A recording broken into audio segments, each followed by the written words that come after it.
With a keynote address from Dr. Zoe Cohen, who I'll share with you in a moment.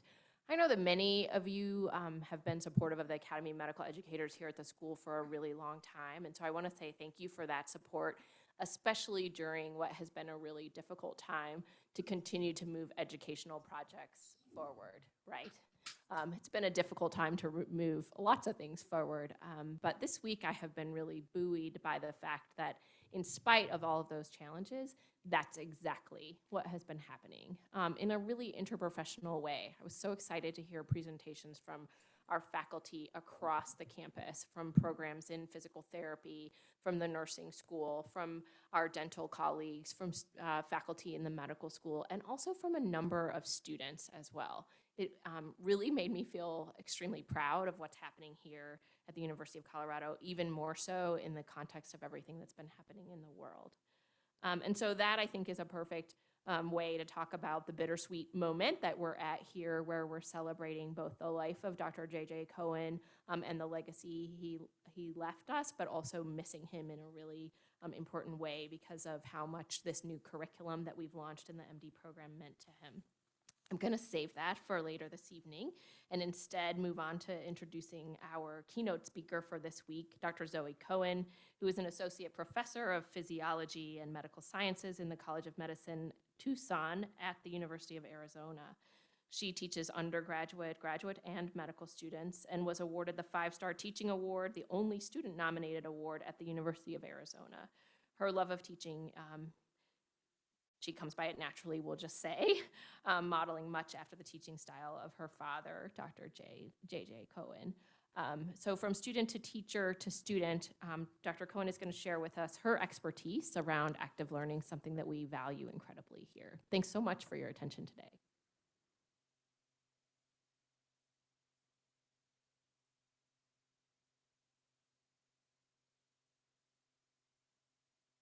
All right. So can you see the slides on Zoom? Good? Awesome. Not, okay. You can hear me on Zoom? I don't know if they can. Yes. Oh, okay, awesome, thank you. Thank you very much. And I do want to thank you again for inviting me here today, especially during their education week at the University of Colorado, something that means a lot to me and meant a lot to my dad as well. So I'm very excited to get to share with you a little bit about what I've learned about teaching from my dad, from the literature, as well as from my students. And I'm lucky, I think I have some students on the Zoom call, which makes me very excited. Now this isn't working. Oh, one sec. Out. We're in.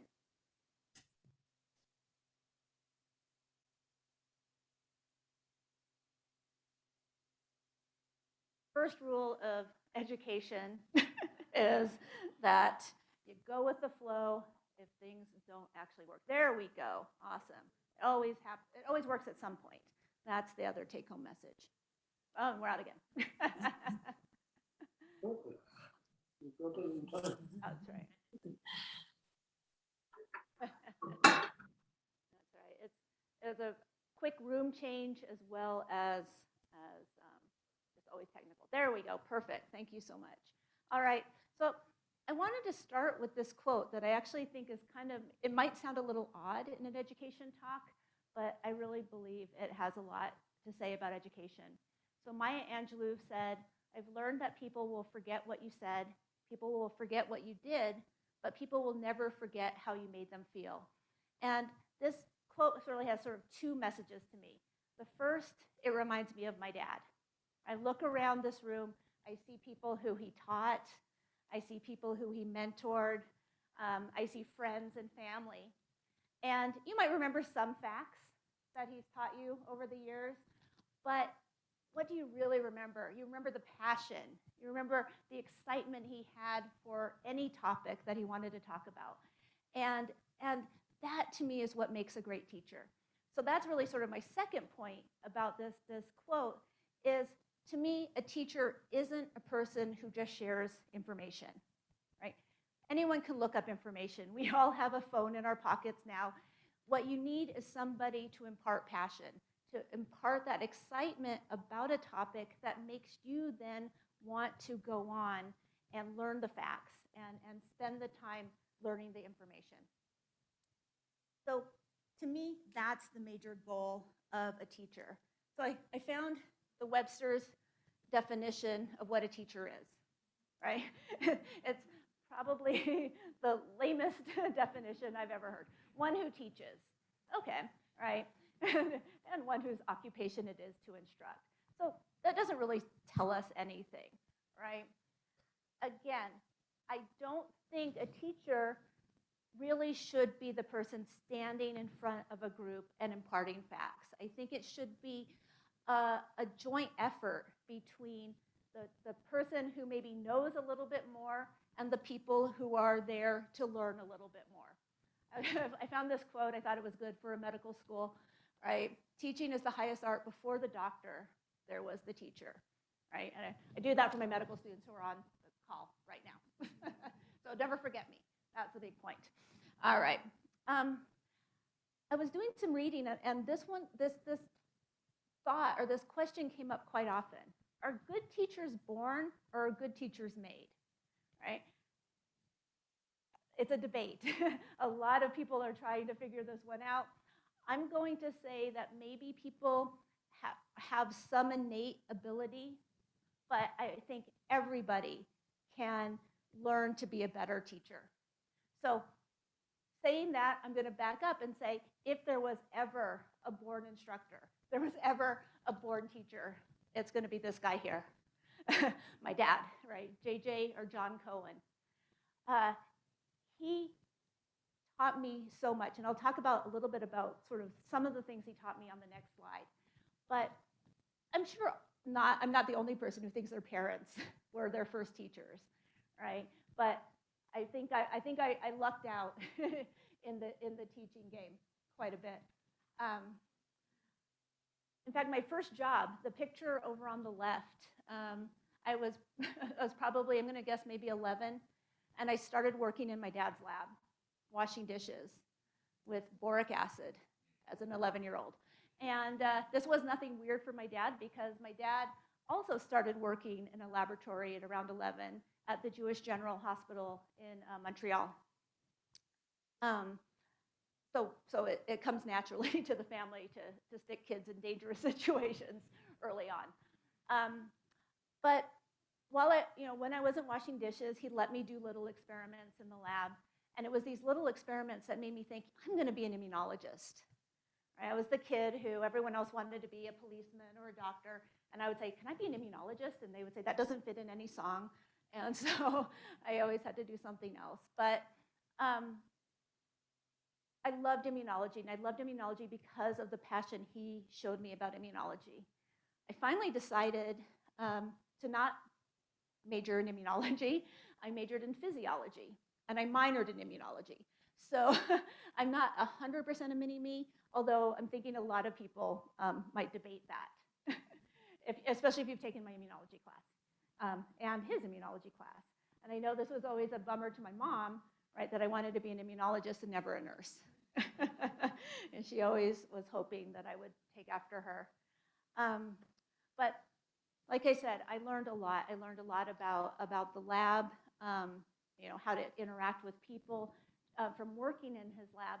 But what else did I learn from my dad? Obviously, I learned science. I learned how to read science. I learned how to conduct science, right? And I learned how to talk about science. Picture his hands. If you're an immunologist, you get it. It's a T-cell receptor, an MHC. But he taught me a lot of other things, too. He taught me a lot about the world that we live in. He taught me that mushroom spores can make beautiful art. He taught me how to distinguish seed-eating birds from bug-eating birds. Taught me the joy of riding bikes.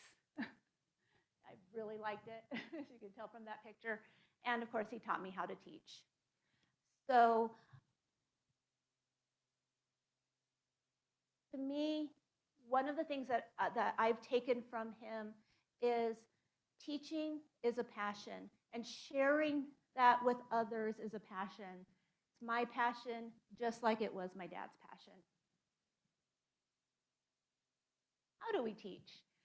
So sort of, I'm obviously back and forth between my dad and what we actually know. The easiest way that we know to teach is pretty much what I'm doing right now, right? A lecture, where one person stands in front and just talks at everybody. The term lecture first showed up in the 14th century. Okay? It comes from the Latin legere, which means to read. And what you can see, the picture on the left is a painting from the 14th century called The Lecture, and it depicts just that from the University of Bologna in Italy. And you've got the teacher sitting up at the lectern, which of course also comes from the same root, to read, and the students sitting there listening, doing exactly what students do, right? You can see the ones in the front row are paying attention, right? You can see the second row, there's a guy in the back sort of trying to get the girl next to him to chat. You get a little bit further back, we've got some sleepers, right? Just like today. Nothing's changed in however many centuries. The picture on the right is the anatomy lecture that Rembrandt wrote, or that drew, excuse me. And this is maybe a little bit different, right? You can see, again, the teacher, the one with the hat, is sort of showing what he's doing, and the students are gathered around and looking. So this might be a little bit more like active learning, and we'll talk about active learning in a couple of slides.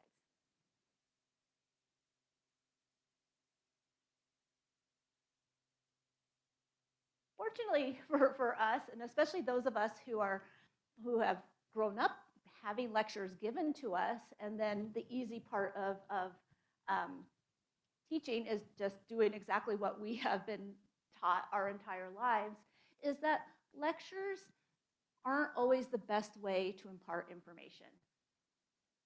Right? I like this quote quite a bit. It's attributed to Mark Twain. It says, "College is a place where a professor's lecture notes go straight to the student's lecture notes without passing through the brains of either." All right? And unfortunately, that's true in many, many cases. Right? If I'm just standing up here reading and you're just writing what I say, there's nobody playing a job. And this is true, I think, on undergraduate campus. And of course, when I say undergraduate, I realize we're in a college of medicine here. You think of first and second year medical students. I think of real undergraduate students in a bachelor's programs. But this is true for real undergraduates, undergraduate medical students, graduate students, wherever you go. An author named Bly wrote a paper called "What's the Use of Lectures?" And he states, and I do have to sort of read this a little bit, that lectures are a conception where the teacher who knows things shares that information with students who don't know things and doesn't take into consideration any of what the student brings to the table. And I think that's the big problem with lecturing. Lecturing is a one-way street. We really want to get a two-way street going. We want to know the students come with experiences, they come with life stories, and all of that should play a role in education. I do want to point out that not all lecturing is bad. Right? We were taught this way. I think this is also one of the reasons it's hard to break habits, and we all did okay. Right? They're relatively easy to set up. You can cover a lot of information to a lot of people in a relatively short time. Right? That's going to be a little different than when you get into sort of more active lecturing. So are there other ways of teaching? Yes, yes, luckily, and as Shanta mentioned, that we do a lot of it here as well. But active learning really is a method of learning where students play a part in the process as well.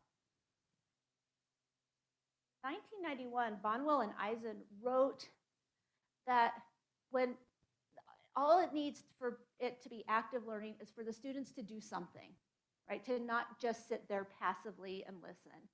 So it can mean reading, it can mean writing things down, it can mean discussing with your neighbor or a group of people, or it can be solving problems.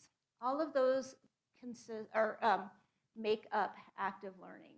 And it's kind of interesting when you think about it. If you think way back, or for some of us way back, right, to kindergarten, right, or elementary school, or even maybe high school and college, we did this. This is how we learned, right?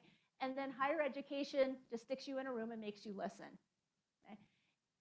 What we're seeing is almost, I say, a bottom-up trickle of active learning into higher education now, right? We realize it works, and that is very exciting. Why is it taking so long to get to higher education? Change is hard, right? It takes effort. It takes time to take a traditional lecture and convert it into an active learning course. Can't cover as much material. It's impossible if you want students to talk, you're not going to be able to cover as much. So you have to be a little bit more picky about what you think is important to cover. And lastly, students don't always like it, right? They get annoyed by it. They think they learn less.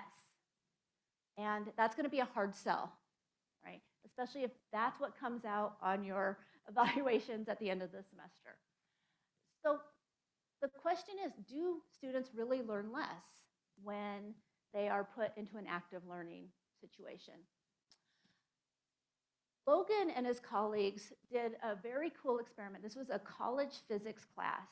And what they decided to look at was actual learning compared to the feeling of learning. Did the students actually learn? Or did they feel that they learned anything? And what they found was, so what they did is, first let me explain the experiment.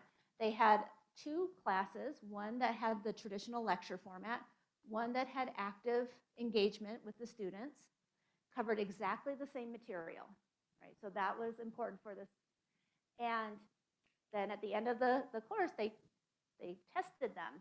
And what they found was that the students in the active engagement course learned more, but felt like they learned less.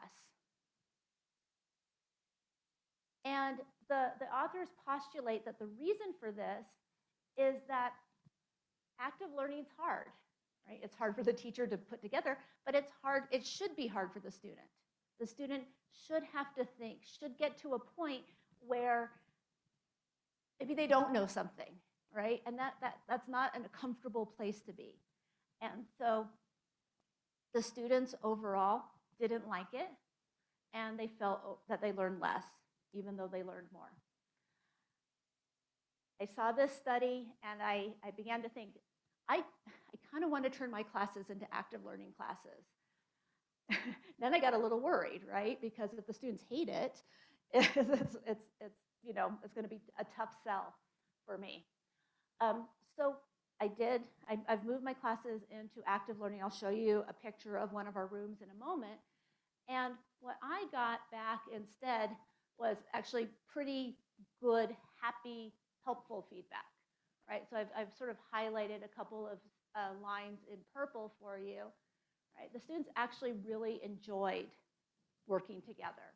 It's helpful to hear thoughts and ideas and interact with other students, right? They had to talk rather than just think. It helped understand the topic more, right? Actually wanted to learn the information. That's always good. I like the bottom one, getting a break from just listening, right? Which I completely understand, because I wouldn't want to listen to myself for that long either. So that was a good thing. Now I had to also figure out, did they learn more in active learning? Oh, before I go there, I did want to show you The top picture here is one of our active learning spaces at the University of Arizona. We call them collaborative learning spaces. What they've done pretty much is retrofit old rooms with tables where students can sit around, and you can see there's sort of monitors all over the place up there. That was our largest room, holds about 250 students. What I put at the bottom is one of the types of questions. So the way I ran my active learning classes is I did very short, say 5 to 7 minute chats with them about something, and then I'd put up a question. There was always a let's discuss button so they knew what to expect. And then I had them either just talk, sometimes they use whiteboards like this one, and at the bottom picture is just something we found in the room after, which is very nice. Right? It just says we like the space. But did they learn more? Right? They liked the space. They did. These 3 pie charts, and this is preliminary data. I do have more data. Unfortunately, I didn't have it for this talk. These 3 pie charts were when I taught my immunology class. So again, I am a mini-me, and it's identical to my dad's class. It's a little scary. But these 3 pie charts or when I taught it in a regular lecture format. And these were just the final grades. So this is how I'm sort of looking at knowledge, right? And you can sort of see, a third of the class maybe got A's, relatively large chunk got B's. And you can see the C's and D's, and a small subset of failing grades. This is what happened when I moved to active learning. Overall, the students started doing a lot better. We had a lot more A's. B's pretty much sort of shifted into the A's, I believe, right? The C's shifted into B's. And unfortunately, we still had a couple of students who didn't do that well in the course. But I'm going to talk a little bit about something that I have done since that has sort of helped this group a lot. So it does look like it works, which is a wonderful thing. The students seem to like it, and it actually increases knowledge. This paper is just from Theobald et al. Was really showing that active learning not only increases knowledge, but can actually shrink gaps between students who are marginalized, who maybe are underrepresented in higher education or medicine, with those that are not. So they actually were able to narrow the margin of knowledge gaps in these groups. And I know this is something that we talk about a lot at the University of Arizona College of Medicine, right? We want to bring in students that are underrepresented in medicine, but we want to make sure they succeed. And it looks like active learning is one way that we can do that. What else can we do to help students? This sort of goes back to the idea that active learning works, but, right, my results were slightly different than Logan's paper, where the students didn't really like active learning. So what's the difference? I think the difference is buy-in. You have to get the students to buy in to any type of new method or teaching protocol or whatever you want. Without buy-in, they're never going to care. So I want to go slightly off topic and tell you a little story about my dad. And it leads into what a teacher can do to help a student learn. So when I started my graduate work at the University of Arizona, I was walking down the hall. I was pretty new in Arizona, and I passed Dr. Jack Nolte, who many of you know because he was here. And I said hi, and he, for whatever reason, kept walking. And I was devastated. I was crushed that Dr. Nolte didn't know who I was. And I went and I called my dad bawling. I was like, he doesn't know who I am. And my dad calmed me down and told me he probably just didn't see you. It's fine. But later on, he told me that interaction that we had was the first time that it occurred to him that students were somebody's children. And that we have to remember that they're not just things in a seat, that they're someone's children, and they're emotional, and they need a little bit of love. And after he told me that, and when I started teaching, I have never not thought of that. I think of that every single time I walk into a classroom. In fact, as my students would tell you on this call, I take it one step further. I don't think of them as somebody else's children. I sort of just think of them as my kids, right? And I think it's that interaction, that true respect that I have for my students and my students have for me that allows sort of some of this buy-in that I want to talk about a little bit.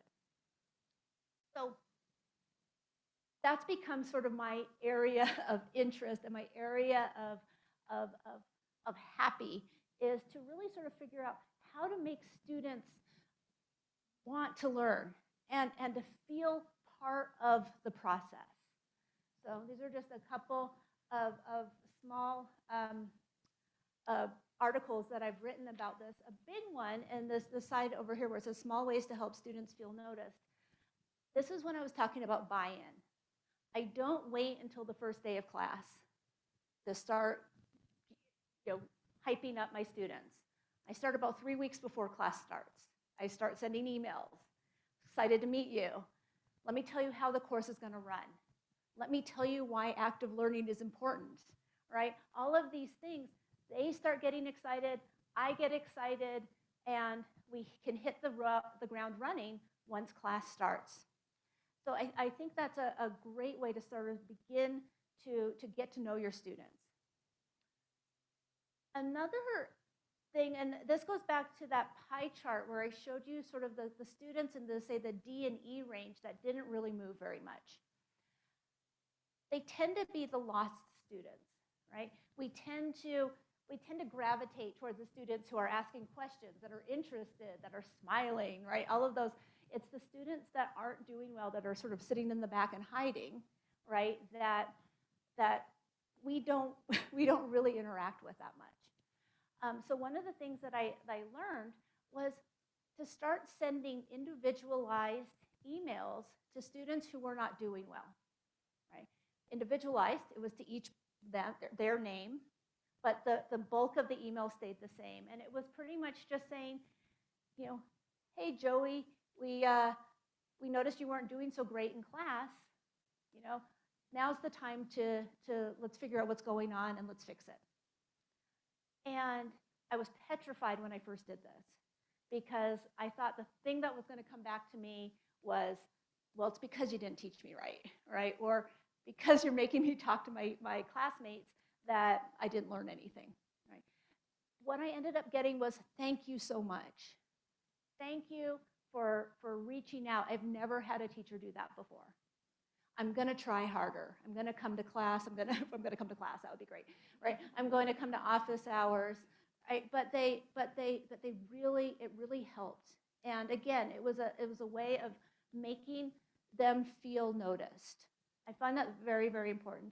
And the last thing I just want to mention a little bit is share a little bit with your students about your life.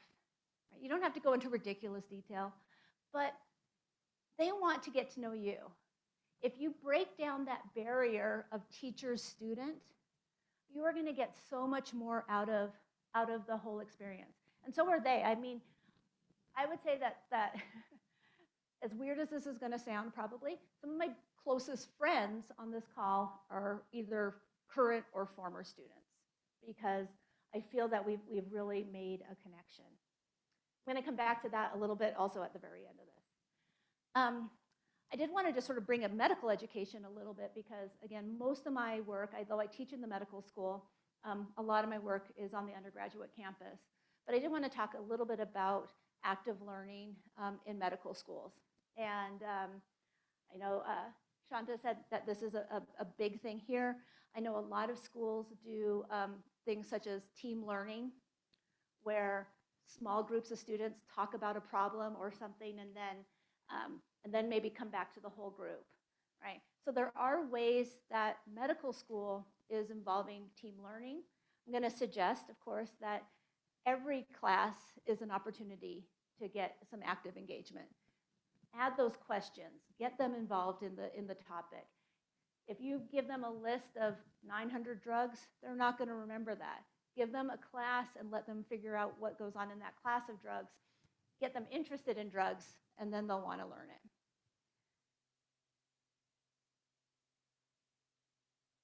So to sort of kind of begin to wind this up, can a teacher become a student? I'm going to say 100% yes, right? It has been a crazy last couple of years. It was actually almost to the day 2 years ago.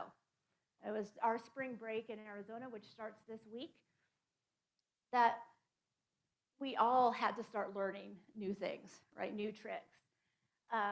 When COVID-19 closed down university and medical campuses, and we were all forced to figure out how to use Zoom, which you can see sometimes we're still trying to figure out, how to engage with students when all we're seeing are little boxes and half the boxes are turned off. How do we interact in this new world with new technologies? So every teacher, I'm going to say, had to become a student of some sort. What my dad and I did during that first semester that we were virtual is we started reaching out to our students. And we just sort of said, how's it going? What's going on? Can you tell us what's working and what's not working? And over and over and over, we heard from the students that they were very stressed out. We were learning new things, we were stressed out, but so were they. They were now isolated, they had gotten used to being with their colleagues, and now they're in their houses trying to learn. And so my dad and I had a really long talk about this, and we said, how can we decrease stress for our students? This is a stressful time. You know, people are getting sick. We don't really want to add to that stress to them.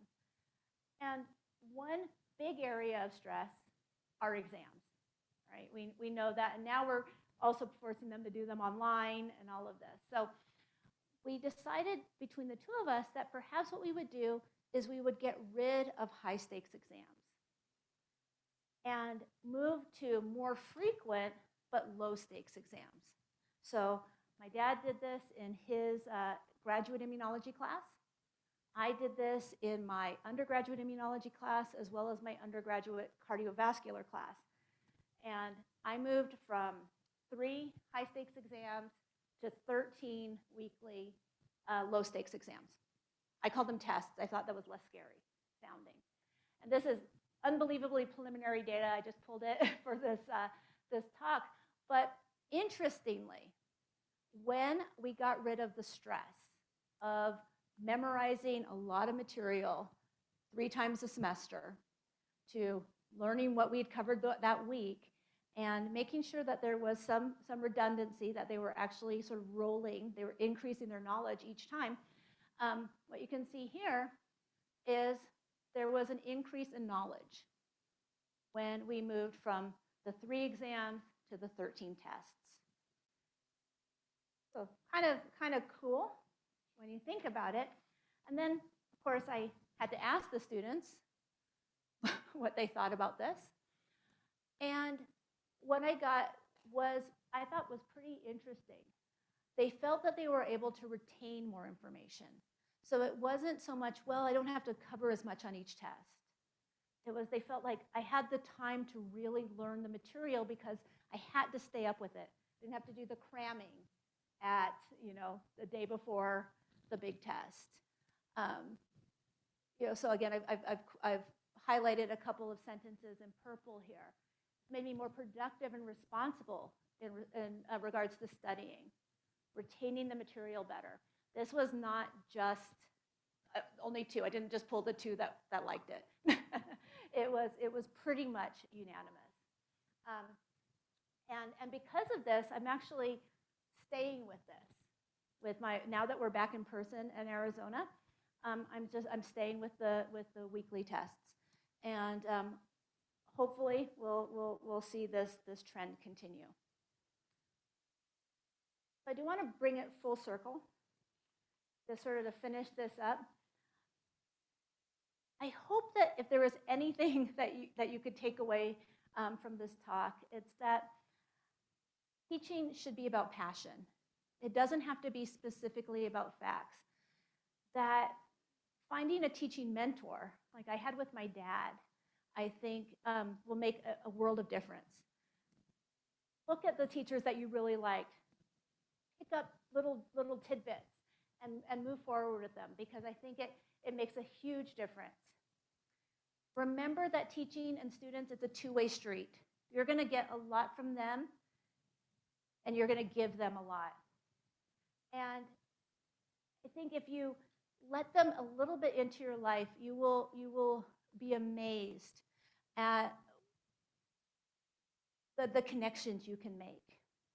I'm going to tell you this last one, and I'm thinking I might make it through this without crying, which is a little surprising because I haven't been able to do it yet.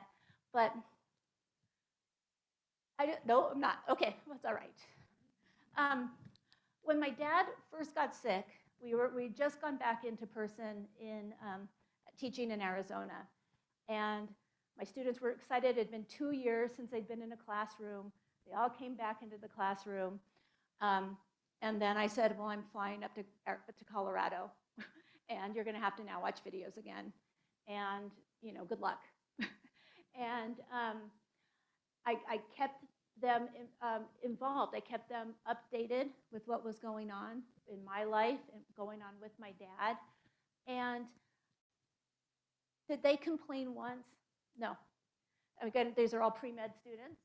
So the amount of compassion that I received, this is just a very small, I think I have 30 pages of these notes from my students. I carry them with me everywhere now because it makes such a difference to me. Because without them, I don't know how I would have handled this. So let your students know what's going on, because they become a huge source of strength and compassion. And I've learned more about it from them, from my students, in the last few months than I can ever tell you. So I want to thank everybody. Thank you to the University of Colorado for having me come up and talk. It's always nice to be home. I did my bachelor's and my master's at Colorado. So I'm glad that I'm not upset that Colorado beat Arizona in basketball. It's okay. I want to thank Dr. Zimmer and Helen and others for allowing me to come and talk today at an education conference, which my dad would have loved. Again, thank you to all of you here, as well as everybody on Zoom for taking the time during your lunch to listen.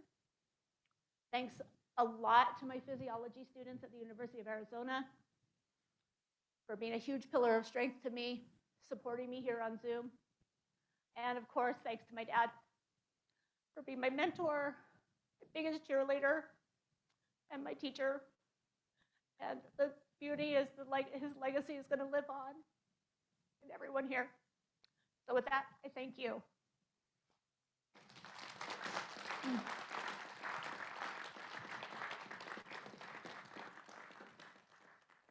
And I'd be happy to answer any questions. Great. Dr. Cohen, thank you so much. I'm going to moderate the chat, but people here, if you are willing or interested in asking questions or making comments, there's a microphone in front of you. I ask that you use it. One of the flaws of this room is that you have to hold the button down to be able to talk. But first, Dr. Cohen, I want to just say the chat box that you can't see is filling up with hearts and thanks and appreciation and doubling down on the commitment and authenticity that you have as an educator, including a comment from our own Mel Anderson, who says, I think about this sharing some of who we are as a component of authenticity as it pertains to being trustworthy as educators, of advancing a form of allyship with our learners, which I think is really exactly what you were trying to say. Just lots of kudos here, incredible talk. a question too, can we access your lectures via Zoom for further learning? So maybe we'll send some links out after this. I got an important takeaway from you that students are someone else's kid, which I think is also a reminder that teachers are somebody else's kid too, and sort of tying that into the two-way thing. I wonder if you can talk a little bit about kind of what you say in those weeks leading up to the launch, as I'm looking around the classroom at some of our teachers and thinking, maybe we need to do what she does. Oh, absolutely. So some of the things I sort of, I welcome them to the new semester. I give them a little bit about kind of what the course is going to be about, what we're going to cover very basically. I mean, they can see the syllabus, but I also tell them how excited I am to meet them. And I tell them, again, a little bit about how the class will run. I explain that you're going to be talking to your classmates. I explain why that's important. So I try to kind of hype them up prior to the class starting. And maybe a little bit about me. I like to save that, as my students on here would know, I like to save that to the first day where I ask them to tell me an interesting fact. They all hate that. I love it. But, and so they have to deal with it. But yeah, so it's mostly just sort of a preamble, and mostly really just to introduce myself and to get them excited. Great. Dr. Lowenstein, you have a question? Thank you so much for being here. And I remember when JJ first, in front of all of our new faculty, talked about them being someone's child. And I have a question for you that I actually was going to ask JJ, but now I'm going to ask you. And it's about names and pronunciations, because all of the things that you talked about, engaging the students, noticing them, having them be noticed, in other words, touching on their lives, is harder if we can't pronounce their names. And we have a student here who just submitted a paper about how, and the title was "It All Begins with Our Name." And one of the lines is, if you can learn to say choledocholithiasis, my name should not be out of reach. And the data from Zoom learning is that people who have difficult to pronounce names are called on less, and that's especially true in popcorn introductions.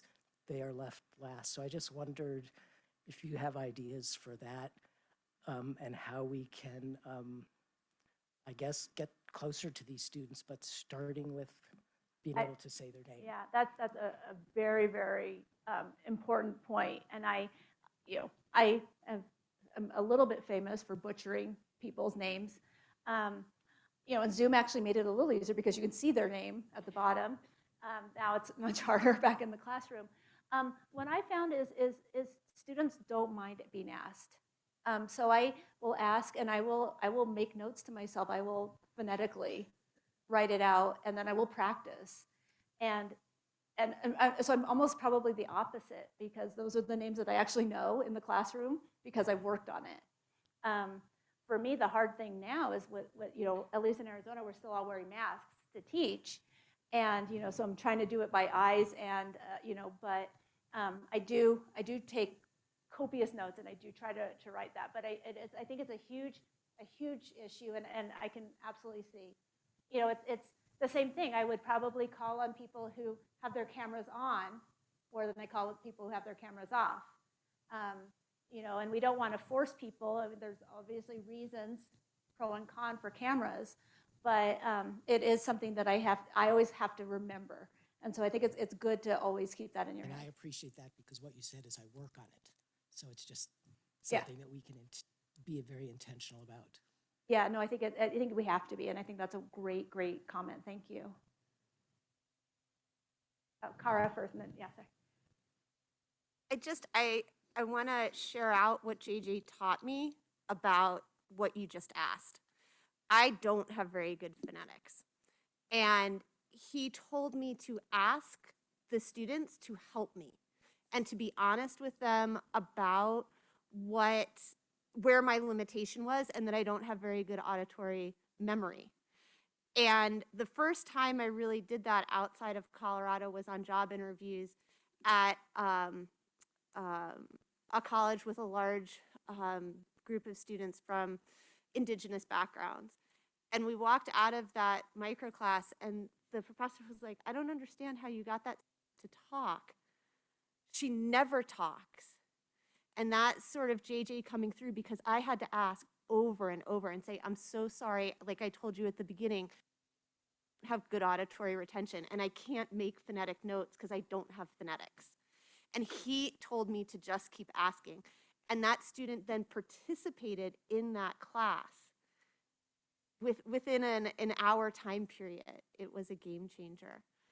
And so what we do now on the downtown campus is we have students do a flip grid, which is a little self video, and we ask them, how do you want to be called?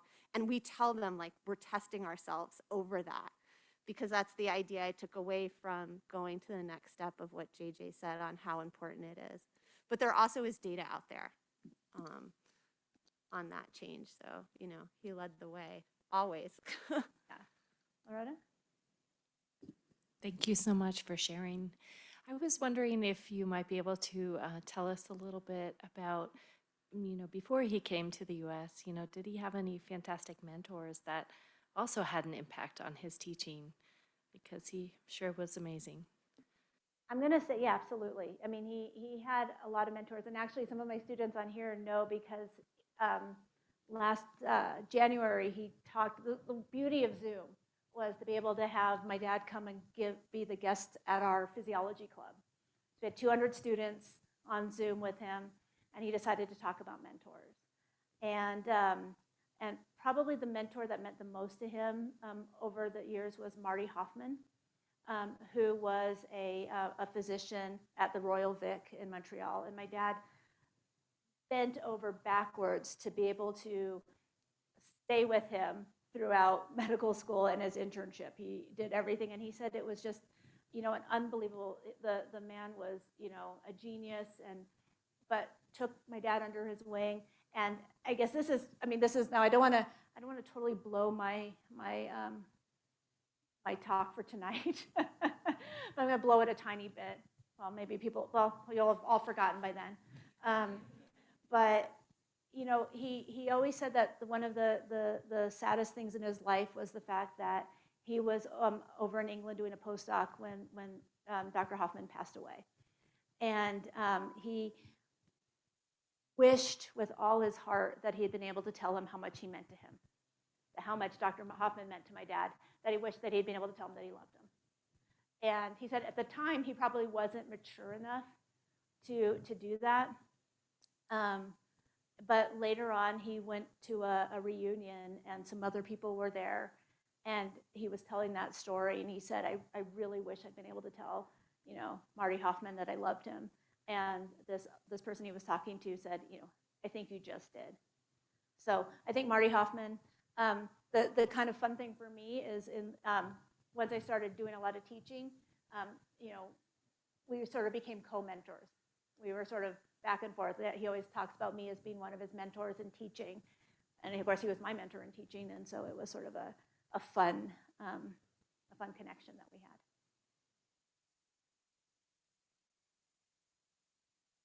Zoe, thank you. I'm sure your dad would be really proud today. So this was great. I think active learning is really a breaking tradition style of teaching, especially in a medical school environment, where kind of lecture has been king for so long, and so many people who get lectured to think that the right thing to do is to kind of emulate in some way or another the bad habits that they experienced when they were students. So I think that it's great, but how would you suggest that faculty be supported and rewarded and encouraged to kind of break tradition and take a chance on doing something different, rather than being what they might feel is comfortable, even though it might be not as effective? I wish I had an answer for you. I mean, I think we're lucky. I think you're lucky here with people like Dr. Zimmer. We're lucky in Arizona that we have people who believe in this, who probably are willing to put at least, some time and into allowing this to happen, and to allow mistakes, because it does take time. I think it's very tough in a medical school because we're trying to cover so much information in such a short period of time, not really thinking about how much of this information is the student actually going to retain, right? When I first moved to active learning, one of my mentors in Arizona, he pulled me aside and he said, how much of what you actually say is important? And, and I first said, well, every word that drops from my lips, is a pearl of wisdom that these students need to have. And he just sort of said, really? Okay, and it did help me. It was very hard to figure out what I could remove, material-wise, keep the concept so that the students then had that base that they could then, that was easy to get those facts. But I think it's a very tough thing, and I think it's one of the reasons it's taking so long for us to see more changes in higher education. I wish I had a better answer. There's an amplification of the answer from Dr. Anderson in the chat, maybe by thinking of ourselves as role models for lifelong learning. If we're not taking those sorts of risks, why should our students? And I think I'll add to that saying that we set the expectation that we're not going to be perfect in the eyes of all of the learners. And I think sometimes the culture feels like, and I want to make sure that I try not to create a culture like that here, where faculty feel that if they take these risks and it doesn't go well, as the literature would suggest it might not in the eyes of the student evaluation, that doesn't mean that we've failed.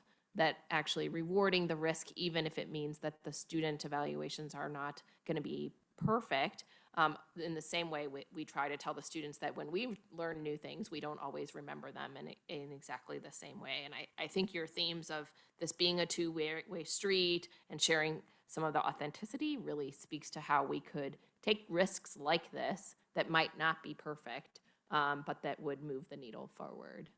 And that's hard to do when the expectations are so high and there's accrediting bodies and bosses and all that kind of stuff.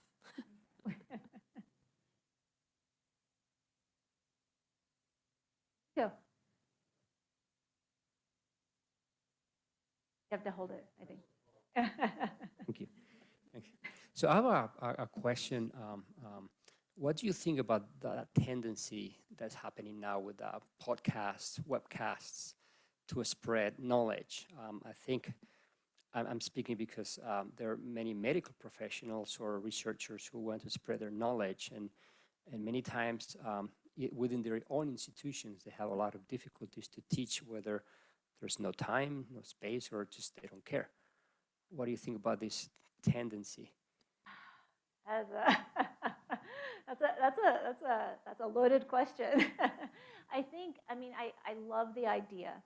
I like the idea of being able to share information. Again, it fits so much with what my dad believed in, which is, putting information out for anybody, right? So you don't have to be at a school or in a classroom to learn. I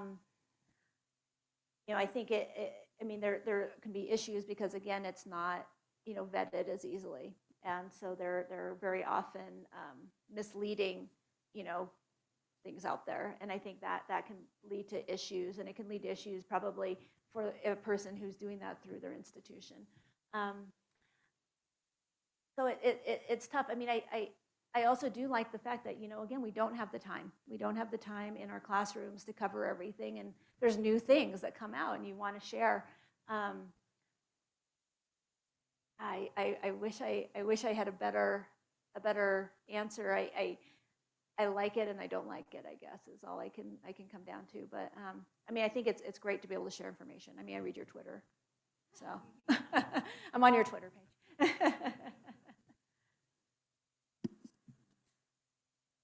There are lots more comments coming in, Zoe, about how proud your dad would have been, and also feedback about how he made people feel, to your opening quote from Maya Angelou, comment here that your father was the first professor on campus that made me feel as an immigrant valued. Thank you for sharing your time with us. Again, remembering that we will all remember how he made us feel. And I'll just add, including the times when he was arguing or disagreeing with us, still making us feel valued and safe and like that we were going to be friends at the end of it. The other, oh, yep, go ahead. Thank you again for coming. I'm looking forward to your comments later today as well. One of the things that JJ has to have witnessed over time, given sort of the duration he was in the field, is how the public opinion of an expert has changed. And certainly where we live today is one in which, when he began, what was the credibility that was spotted him as an MD Ph.D. in terms of his knowledge and what would be just agreed upon simply because of his expertise. Obviously, we've all experienced that dissipate rapidly.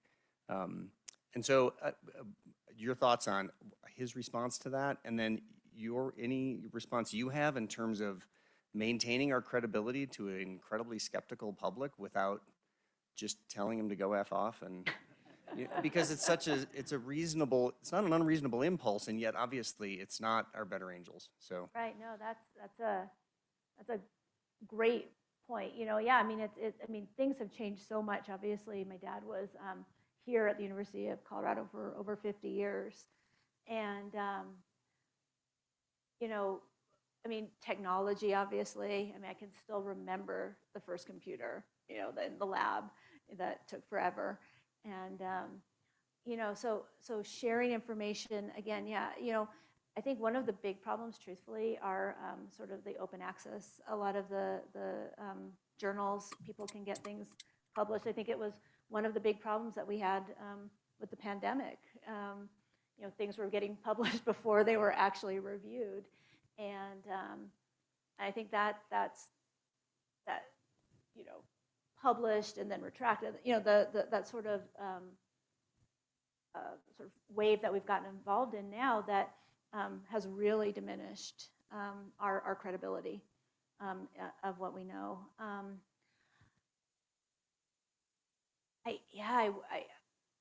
trying to think of what he would have thought. I mean, I think he really felt that overall people wanted to learn, and that if you explained it in a way that made sense. And again, I think one of his brilliances was his ability to take any topic and make it understandable. If you were a PhD, if you were the custodian, it didn't matter. He could talk to you and make you feel like you're understanding what's going on. And I think we need that. I think one of the things that can sometimes happen is people in higher education forget we're in a little bubble, and we forget that people outside of that bubble don't have that basic knowledge, and we have to share that. And I think if we do it in a way that is clear and concise and makes sense, that we can hopefully maintain our credibility. But yeah, it's an uphill road, I think, right now, especially with all the ability for people who maybe don't have the same credentials to share things. A little scary sometimes, yeah. Question over there. Yeah, just a comment to add to Ross, and as well as your question here, I didn't catch your name about who Dr. Cohen's mentors were.